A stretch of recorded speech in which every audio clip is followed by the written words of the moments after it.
pain. Lorsque le tumulte eut cessé, Paul réunit les disciples, et après les avoir exhortés, prit congé d'eux, et partit pour aller en Macédoine. Il parcourut cette contrée, en adressant aux disciples de nombreuses exhortations. Puis il se rendit en Grèce, où il séjourna 3 mois. Il était sur le point de s'embarquer pour la Syrie, quand les Juifs lui dressèrent des embûches.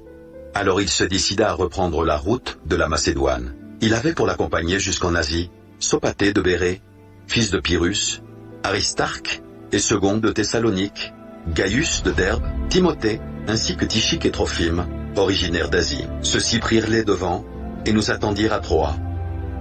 Pour nous, après les jours des pains sans levain, nous nous embarquâmes à Philippe, et au bout de 5 jours, nous les rejoignîmes à Troie, où nous passâmes 7 jours. Le premier jour de la semaine, nous étions réunis pour rompre le pain. Paul, qui devait partir le lendemain, s'entretenait avec les disciples, et il prolongea son discours jusqu'à minuit. Il y avait beaucoup de lampes dans la chambre haute, où nous étions assemblés. Or un jeune homme, nommé Eutychus, qui était assis sur la fenêtre, s'endormit profondément pendant le long discours de Paul. Entraîné par le sommeil, il tomba du 3e étage en bas, et il fut relevé mort. Mais Paul, étant descendu, se pencha sur lui et le prit dans ses bras en disant « Ne vous troublez pas, car son âme est en lui. » Quand il fut remonté, il rompit le pain et mangea, et il parla longtemps encore jusqu'au jour.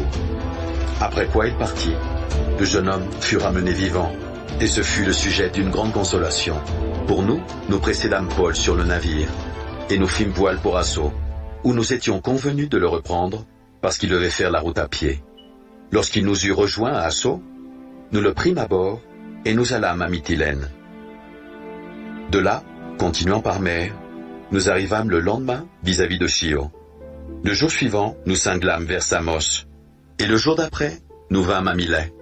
Paul avait résolu de passer devant Éphèse sans s'y arrêter, afin de ne pas perdre de temps en Asie, car il se hâtait pour se trouver, si cela lui était possible, à Jérusalem le jour de la Pentecôte. Cependant, de Milet, Paul envoya chercher à Éphèse des anciens d'église. Lorsqu'ils furent arrivés vers lui, il leur dit « Vous savez de quelle manière, depuis le premier jour où je suis entré en Asie, je me suis sans cesse conduit avec vous, servant le Seigneur en toute humilité, avec larmes, et au milieu des épreuves qui me suscitaient les embûches des Juifs. Vous savez que je n'ai rien caché de ce qui vous était utile, et que je n'ai pas craint de vous prêcher, et de vous enseigner publiquement et dans les maisons, annonçant aux Juifs et aux Grecs la repentance envers Dieu, et la foi en notre Seigneur Jésus-Christ. Et maintenant voici, lié par l'Esprit, je vais à Jérusalem, ne sachant pas ce qui m'y arrivera. Seulement, de ville en ville, l'Esprit Saint m'avertit que des liens et des tribulations m'attendent. Mais je ne fais pour moi-même aucun cas de ma vie, comme si elle m'était précieuse, pourvu que j'accomplisse ma course avec joie, et le ministère que j'ai reçu du Seigneur Jésus, d'annoncer la bonne nouvelle de la grâce de Dieu. Et maintenant voici, je sais que vous ne verrez plus mon visage, vous tous au milieu desquels j'ai passé en prêchant le royaume de Dieu. C'est pourquoi je vous déclare aujourd'hui que je suis pur du sang de vous tous, car je vous ai annoncé tout le conseil de Dieu sans en rien cacher. Prenez donc garde à vous-même et à tout le troupeau sur lequel le Saint-Esprit vous a établi évêque, pour paître l'Église du Seigneur qu'il s'est acquise par son propre sang. Je sais qu'il s'introduira parmi vous, après mon départ, des loups cruels qui n'épargneront pas le troupeau, et qu'il s'élèvera du milieu de vous des hommes qui enseigneront des choses pernicieuses, pour entraîner les disciples après eux. Veillez donc, vous souvenant que, durant 3 années, je n'ai cessé nuit et jour d'exhorter avec larmes chacun de vous.